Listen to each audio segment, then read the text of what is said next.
Hey guys, in this video I will show you how to fix corrupted game files on Steam. Alright, let's begin.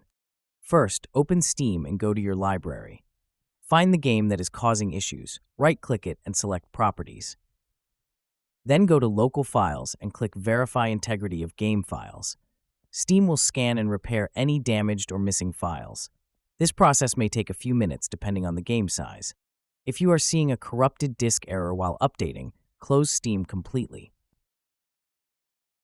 Then open File Explorer, go to Local Disk C or wherever Steam is installed, open Program Files x86, then Steam Apps.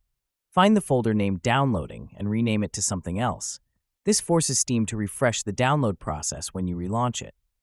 If the issue still remains, you can clear the download cache. To do this, open Steam again, go to Settings, then Downloads, and click Clear Download Cache.